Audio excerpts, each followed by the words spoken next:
After my husband Elijah's death, I became a single parent to my daughter Hope.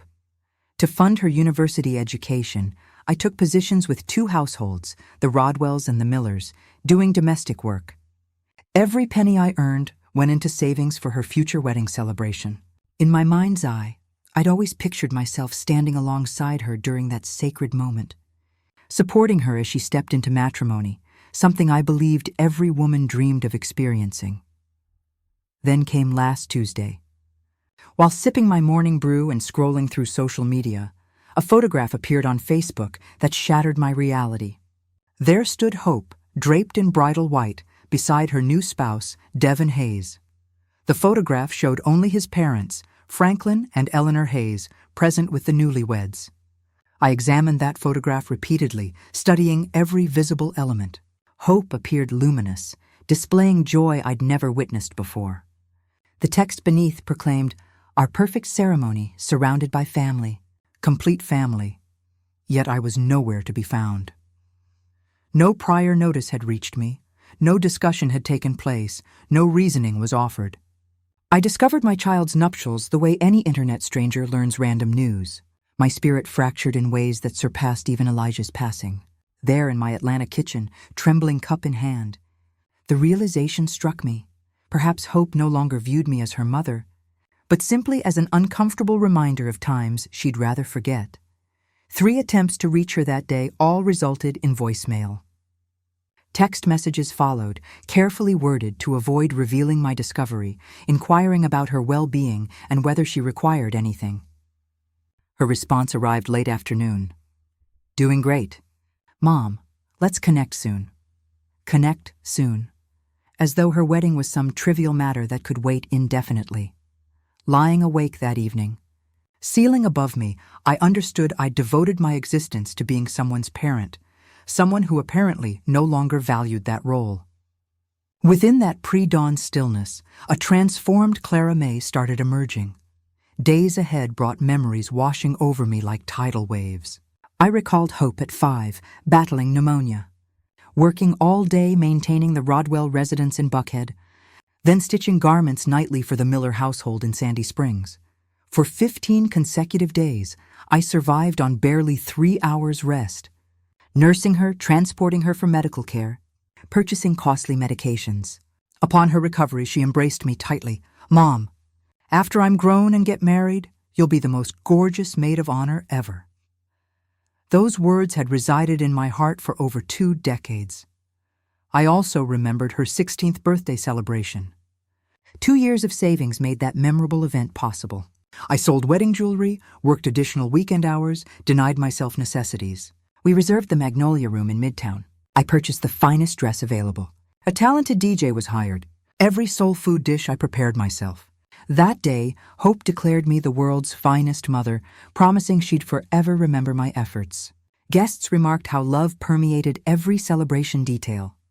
I reflected on daily sacrifices, mornings beginning at 5 o'clock preparing her breakfast before school, afternoons assisting with schoolwork despite my own incomplete high school education, nights staying awake awaiting her return from outings, worrying constantly about her safety. Sundays bringing collard greens and ham hocks to Aunt Dolores's residence so Hope could bond with her father's relatives. When college began for her business administration studies, I increased my working hours. The Rodwell residence required my attention Monday through Friday. Weekends found me catering social functions, serving guests. I wanted her concentrating solely on education, unburdened by financial concerns. Whenever my knees throbbed after endless hours standing, or when my hands cracked from cleaning solutions, I envisioned the bright future Hope's education would provide. Throughout those college years, subtle transformations occurred. She no longer returned home immediately after classes. Study sessions, group assignments, extracurricular involvement filled her schedule. Weekends meant outings with companions to unfamiliar establishments. When I inquired about her day, responses grew increasingly brief, distant. "It went fine. Mom, I'll explain later." But later never materialized. During her final university year, Devin Hayes entered her life. The initial mention of him brought a special radiance to her expression. She discussed him constantly, his intelligence, his respectable family background, his ambitious future plans. I felt happiness seeing her joy, yet something unidentifiable troubled me, as though Devon represented a realm where a mother who cleaned others' homes didn't belong, a future lacking space for someone like me. Devon's first dinner visit prompted me to prepare baked macaroni and cheese, fried chicken, candied yams, cornbread, and sweet tea, more effort than ever before. I desired making a favorable impression. Devon displayed courtesy and politeness, yet his eyes surveyed our modest dwelling with an expression I couldn't interpret. Hope appeared anxious, continuously explaining things as though justifying our lifestyle. "Your residence is quite pleasant, Mrs. Harrison," Devon remarked upon departing, yet his tone suggested the opposite meaning. That evening, Hope criticized me for being excessively intense, interrogating his family, employment, and plans. "Mom, not everyone resembles us, sharing their entire existence in initial conversations." That marked the first instance I felt perceived as a problem requiring resolution. Subsequently, Devon's visits decreased in frequency. When he appeared, conversations remained superficial, formal. Hope devoted increasing time to him, arriving home progressively later. Sunday family gatherings became occasional, then sporadic, eventually ceasing entirely. "Devon and I have commitments" became her most frequently used phrase. Hope's graduation filled me with such pride that tears flowed throughout the ceremony. She'd accomplished what I never could, completing a university degree. She'd have opportunities unavailable to me. Following graduation, we celebrated at an upscale restaurant in Decatur. Devon invited his parents, Franklin and Eleanor Hayes, as well. This was my first formal meeting with them. Franklin managed a major corporation in Sandy Springs. Eleanor had taught for many years before retirement. Their conversation revolved around travels, exclusive restaurants, Broadway performances. I attempted participating, yet felt completely out of place. When I mentioned my house cleaning work, an uncomfortable silence fell, which Hope quickly filled by changing subjects. That evening, arriving home, Hope said something deeply hurtful. "Mom, I know you're always trying to be friendly, but sometimes you say things that could be misunderstood. Devon's parents are extremely refined individuals." Refined? That word embedded itself in my consciousness. I wasn't refined. My love, my sacrifice, my devotion, none of it mattered compared to wealth and formal education. Subsequent months were characterized by increasing separation. Hope obtained employment at a major international corporation. Devon also secured good employment. They discussed acquiring their own residence, renting an apartment together. I supported the concept, though internally my heart was breaking. "Young adults require their independence," I said, feigning enthusiasm. When they finally relocated to an exclusive Atlanta neighborhood, I remained welcome, but with scheduling and stipulations. "Mom, you should call before visiting to confirm we're available," Hope informed me. The spontaneity of simply appearing to see my daughter vanished forever. Now I required appointments, as though visiting a physician or dentist. Visits became increasingly infrequent, first weekly, then bi-weekly, then monthly. During visits, conversation centered primarily on their careers, their plans, their companions. I listened attentively, yet they rarely inquired about my life, as though I existed solely for them, my only identity being Hope's mother. During last year's holiday season, I noticed Hope and Devon spending more time with the Hayes family. "Well, Devon's parents maintain really lovely traditions," Hope explained, when I asked whether they'd attend Christmas Eve dinner, as we'd always done. "But next year we'll host, right?" Next year never arrived, or rather, it arrived without me. February brought Hope's announcement that she and Devon were considering marriage. "That's wonderful, sweetheart," I exclaimed, experiencing mixed joy and anticipation. Mental planning began immediately. The church, the gown, the flowers, the food. "Have you selected a date? How may I help?" "Mom, we want something simple," Hope stated. Yet something evasive appeared in her expression. "Nothing excessively elaborate. Weddings aren't as complicated as they once were," I nodded, though feeling minor disappointment internally. For years, I dreamed of helping plan my only daughter's wedding. Months passed, with wedding discussions remaining vague and sporadic. When I requested specific details, Hope always responded identically. We're still exploring options. Mom, I'll inform you once we finalize something. I began sensing something wasn't right, though I couldn't identify exactly what. May brought increased Facebook photographs from Hope, images with Devon, with the Hayes family at exclusive restaurants, in locations I didn't recognize. Yet during in-person meetings, she shared minimal information about these events, as though maintaining two parallel existences. One shared with me, another lived secretly. Early June brought definite suspicions that something was occurring. Hope canceled 3 consecutive meetings, always citing work or urgent obligations. When we finally met, she seemed distracted, nervous. I asked directly whether everything was acceptable with Devon, whether problems existed. "Everything's perfect, Mom," she replied, avoiding eye contact. "It's just that work and other matters keep us extremely busy." Other matters? Those words echoed in my mind for days. What other matters could supersede including her mother in her life? My final conversation with Hope before discovering the truth occurred Sunday afternoon. I called inviting her to breakfast the following Tuesday. "I can't, Mom," she said. "I have an extremely important meeting that morning." This seemed odd, because Tuesday mornings had always been our special time since childhood. The only weekday I didn't. "Work at the Rodwell residence. How about Wednesday then?" I persisted. "I'm uncertain, Mom. Let me review my schedule and I'll contact you." But she never contacted me. And I, as always, waited patiently for her call that never came. That Tuesday morning, precisely when I should have been sharing breakfast with my daughter, I sat in my kitchen with coffee and pecan Danish. I logged onto Facebook to view neighbors' photographs and their grandchildren, then stumbled upon the image that would alter my life forever. There stood Hope, more beautiful than ever, in a simple yet elegant wedding gown, smiling beside Devon in what was clearly a marriage ceremony. In the background appeared the happy faces of Franklin and Eleanor Hayes, dressed elegantly, posing as the sole witnesses to that moment that should have included me. The photograph description stated, "Finally married. Grateful to our families for making this day perfect." Families in plural. Yet I appeared nowhere, not in the photograph, not in the comments, not in that narrative that was supposed to include my entire existence. I read every comment on that post. College companions congratulating, co-workers sending blessings, some distant relatives expressing surprise about not hearing of the wedding. Yet no comment mentioned my absence, as though I'd never existed in Hope's life, as though those 28 years of sacrifice and love had been completely erased from her personal history. I spent that day's remainder in shock.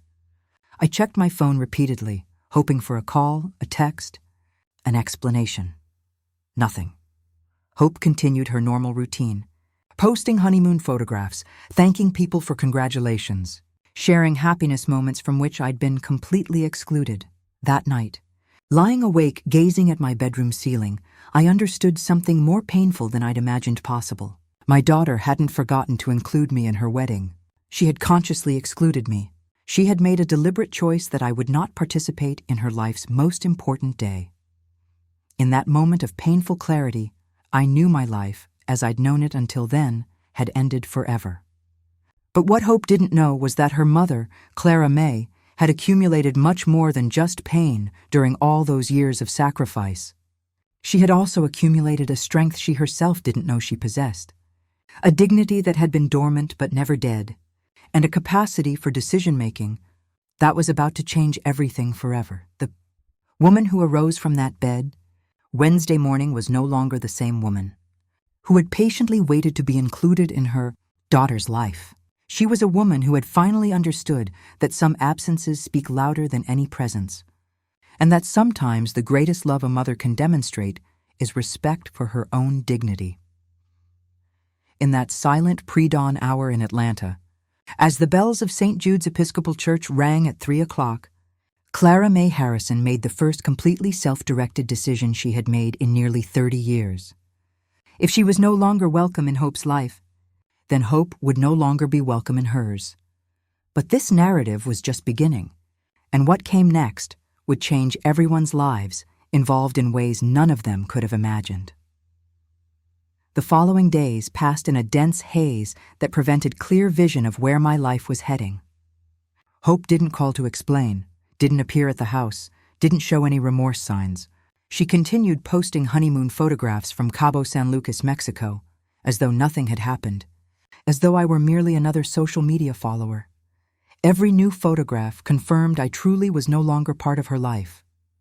I attempted staying busy with household tasks, with Wednesday Mass at St. Jude's, with conversations with Mrs. Eleanor Rodriguez, my lifelong neighbor. But regardless of my efforts to conceal it, the pain remained constant, causing a deep chest ache, like a persistent presence making breathing difficult.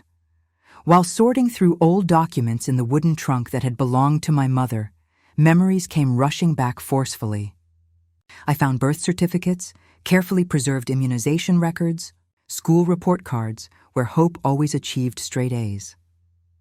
I remembered every sacrifice, the early morning sewing dresses for neighborhood ladies to pay for Hope's English classes, the times I ate nothing but toast and jam so she could have meat on her plate, the birthday gifts I saved for all year to purchase. I recalled times she came home crying because her companions had designer clothes, and I'd go to the Sweet Auburn Curb Market the next day to buy exactly what she wanted, even if it meant delaying that month's rent. Throughout all those years, Hope always had an excuse for not fully including me in her life.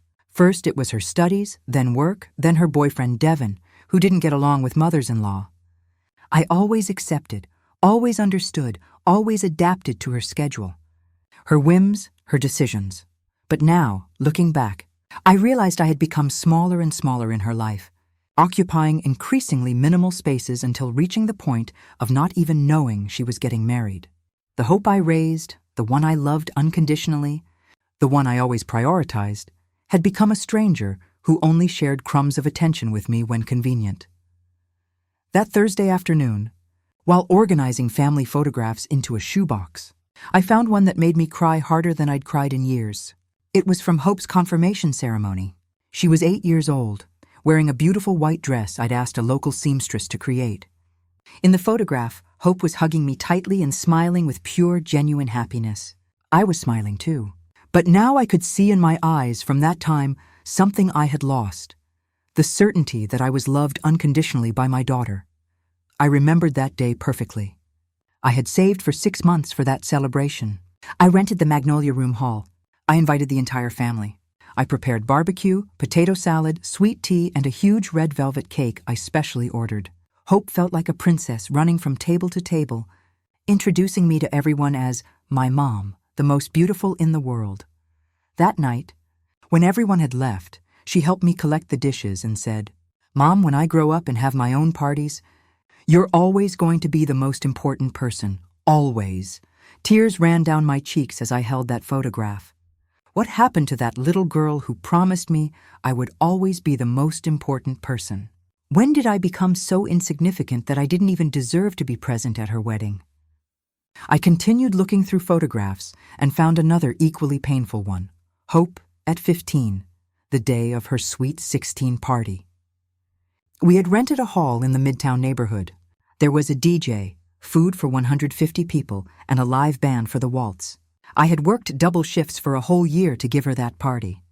I cleaned houses by day, babysat children at night, sold sweet potato pies at the farmer's market on weekends, all to see her happy, to give her the celebration she deserved. In that photograph, Hope and I were dancing together, mother and daughter, during one of the songs. She had asked me to play a song she called our special song. "Mom, you used to sing this to me when I was little and sick, and it always made me feel better," she had told me. "I want us to dance to it together so everyone knows how much I love you." Those words echoed in my mind like sounds from another lifetime. How had I gone from being the person who comforted her when she was sick to being someone she was ashamed of in front of her new family? I kept looking and found a letter Hope had written me when she was 18, just before starting college. She had written it on pink paper with careful handwriting full of little drawn hearts in the margins. It read, "Dearest Mom, tomorrow I start a new stage in my life. But I want you to know that nothing I achieve will be possible without everything you have done for me. You are my hero, my role model, the bravest woman I know. When I grow up, I want to be a mother like you, loving, sacrificial, who always puts family first. I love you with all my heart, and you will always be the most important person in my life. Your loving daughter, Hope. I read that letter 3 times before I could believe what I was reading. This was the same person who had just excluded me from the most important day of her life. The same one who had promised me I would always be the most important person. I sat on my bed with the letter shaking in my hands and cried like I hadn't cried since the day I buried Elijah. I cried for the girl who wrote those words and for the woman she had become. I cried for all the dreams I had about being the mother of the bride. I cried for all the times I imagined helping her choose the dress, organizing the bridal shower, walking her down the aisle. I cried for the mother-daughter relationship I thought we had, which apparently only existed in my imagination. After the crying came the rage, a rage I had never felt in my 67 years. How dare she treat me like this after everything I had done for her? How could she be so cruel, so ungrateful? I had sacrificed my youth, my social life, my own dreams, all for her. I had worked until my bones ached so she could have opportunities I never had. And this was how she repaid me, with humiliation, exclusion, and oblivion. But after the rage came something worse. Shame. I started asking myself if somehow it was my fault.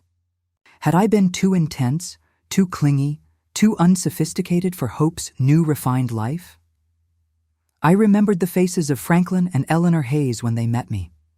That subtle expression I hadn't been able to interpret then, but that I now understood clearly. Pity mixed with discomfort. To them, I was the embarrassing mother-in-law who had to be tolerated, not accepted. I got up from the bed and looked at myself in the vanity mirror. There was Clara May Harrison, 67 years old, gray hair, hands rough from so much work, wrinkles around my eyes that spoke of years of worry. I wasn't elegant like Eleanor Hayes. I hadn't traveled the world. I didn't speak any other languages. I didn't know about fine wines or theater. I was a simple woman who had done the best she could with what she had. But did that make me less valuable? Did that justify my own daughter treating me like I didn't exist? I couldn't sleep that night.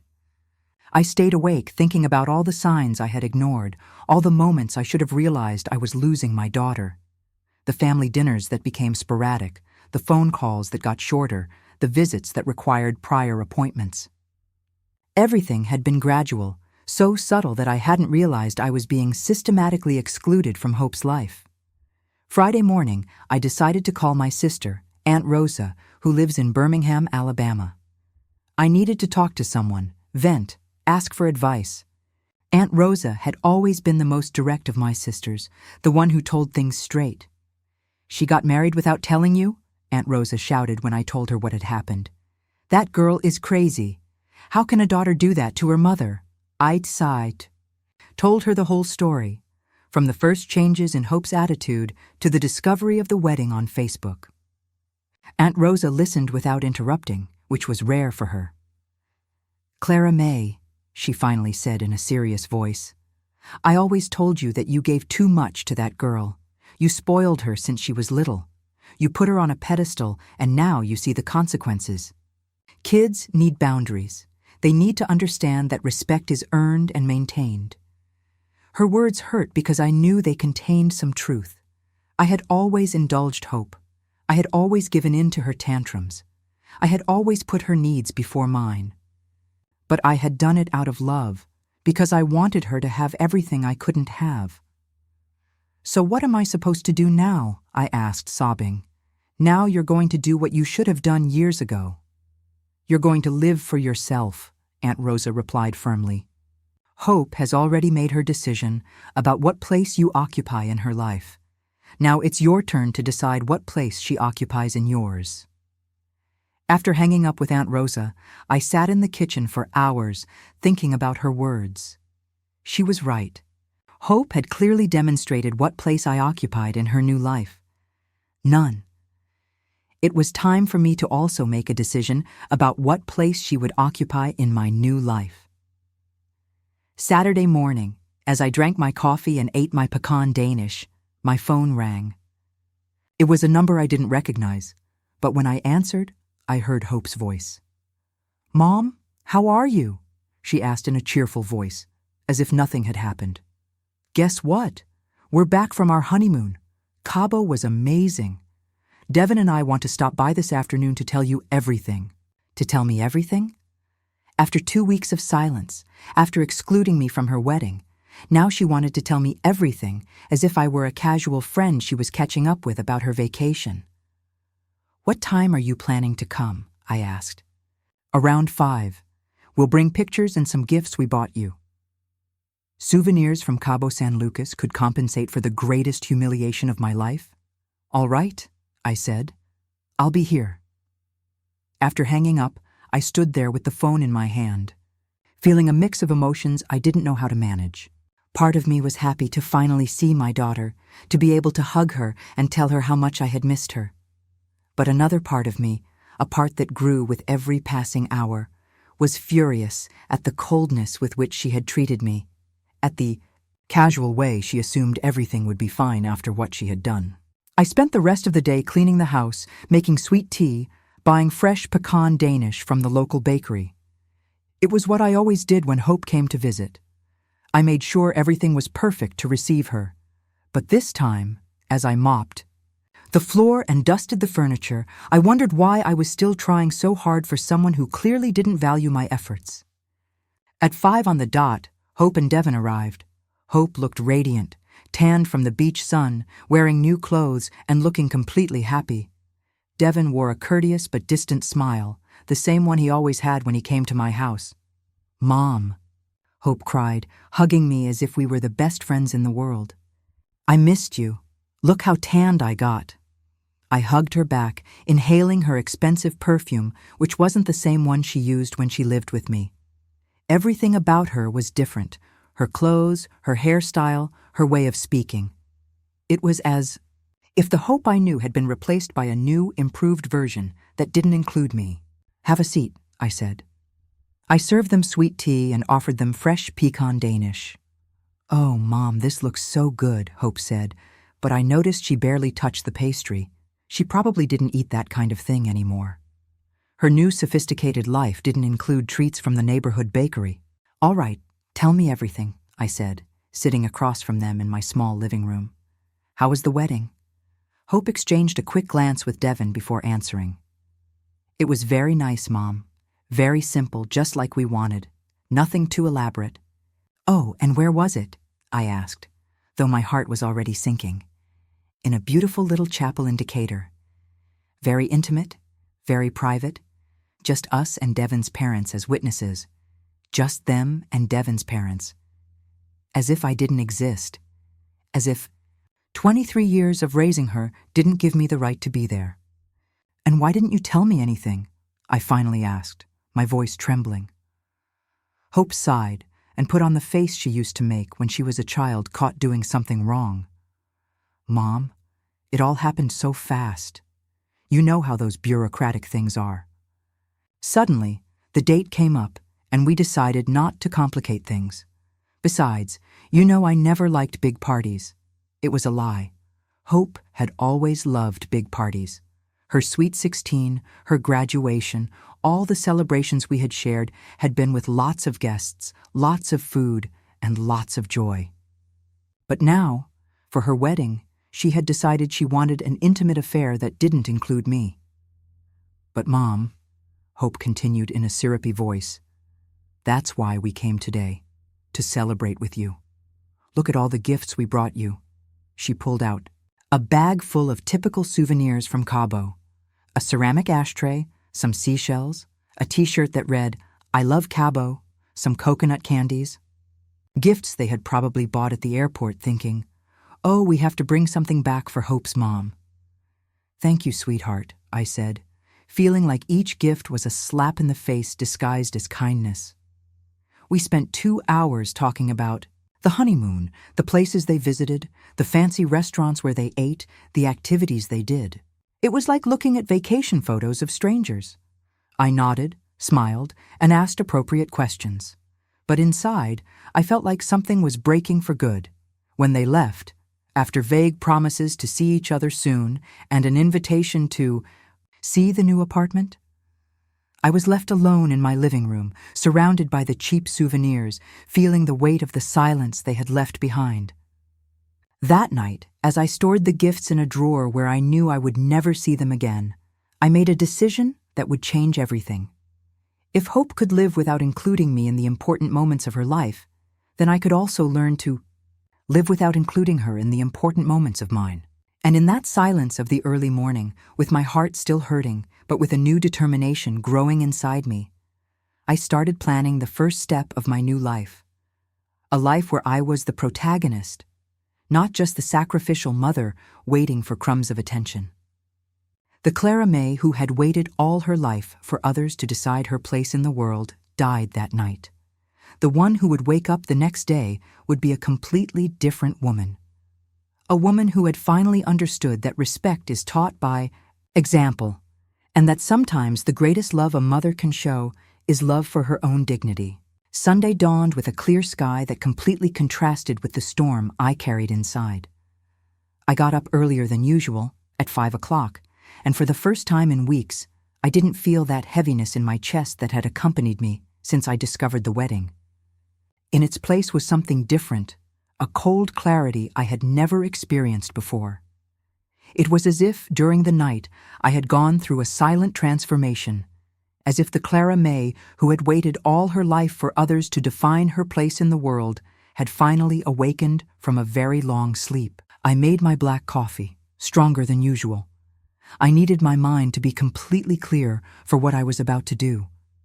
I sat down at the kitchen table where I had eaten breakfast for the last 15 years, where I had waited for so many calls from Hope that never came, where I had planned special meals for visits that were canceled at the last minute. But this morning, that table no longer represented waiting or disappointment. It represented the place where Clara May Harrison was going to make the most important decision of her life.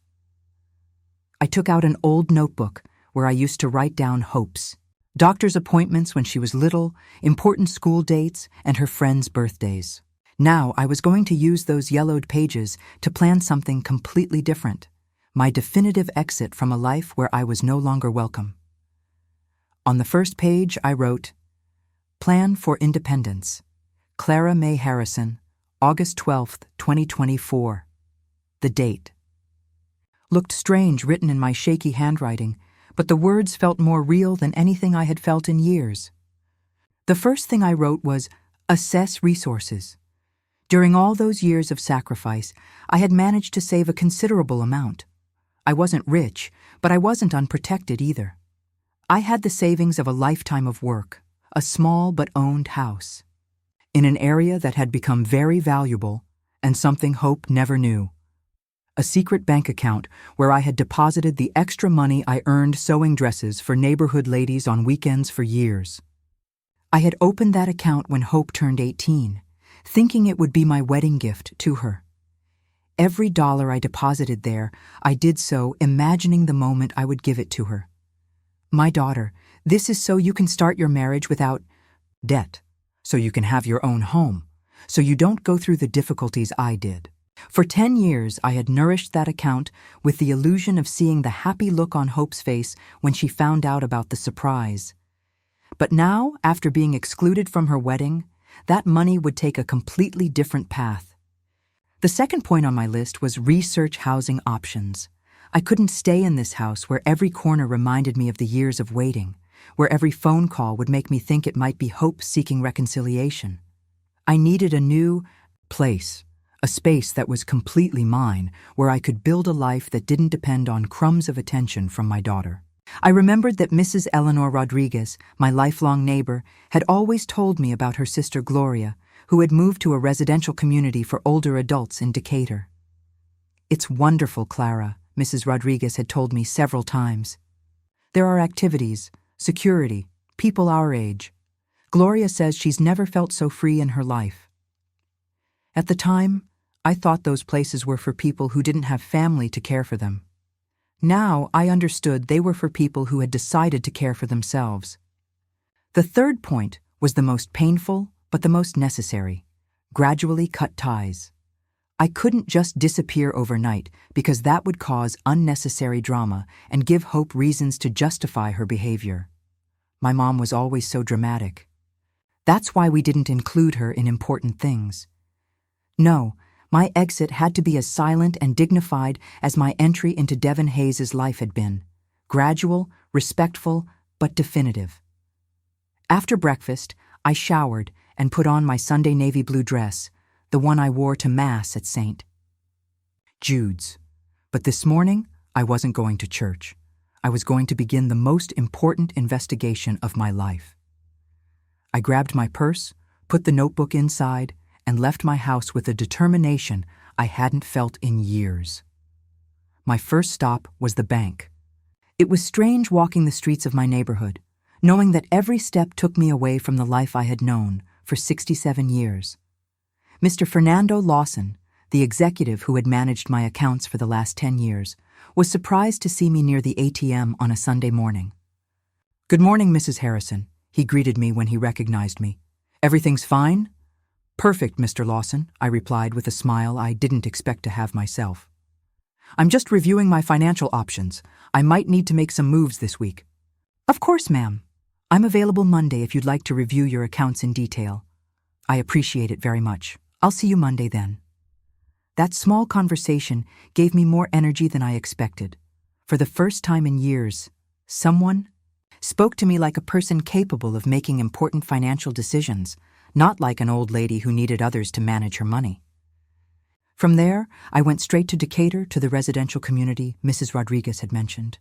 It was called the Legacy at Peachtree, and as soon as I got off the bus, I could see why my neighbor's sister liked it so much. It was a beautiful, clean place with well-kept gardens and an atmosphere of tranquility I hadn't felt in years. The receptionist, a very kind woman named Patricia, welcomed me with a genuine smile when I explained I was interested in seeing the facilities. "I'm glad you came," she said enthusiastically. "We just happen to have 2 very nice apartments available. Would you like a full tour?" For the next 2 hours, Patricia showed me every corner of the Legacy at Peachtree. The apartments were small but comfortable, perfect for one person. They had a living dining room, 1 bedroom, a full bathroom, and an equipped kitchenette. What I liked most was the balcony overlooking the gardens, where I could imagine myself drinking my coffee in the mornings and watching the sunset in the evenings. "We have lots of activities," Patricia explained as we walked through the common areas. "On Mondays, we have a yoga class. Tuesdays are for knitting and crafts. Wednesdays are Mass in the internal chapel. Thursdays are ballroom dancing. And Fridays are movie nights. On weekends, we organize excursions to different places: Savannah, Charleston, Asheville." Every activity she mentioned sounded like something I might enjoy, things I had never done because I was always waiting for Hope's schedule availability. "And are the people who live here happy?" I asked. "Look, Mrs. Harrison," Patricia told me honestly, most of our residents come here after complicated family situations. Some have lost their partners. Others have children who live far away. Others simply decided they wanted to live with more independence. At first, many arrive sad, nostalgic. But after a few months, you see them, and they seem like different people. Happier, more active, more. How should I put it? More alive. Her words resonated deeply with me. More alive. How long had it been since I truly felt alive? How many years had I spent simply existing, waiting for my daughter to include me in her life? What are the requirements to live here?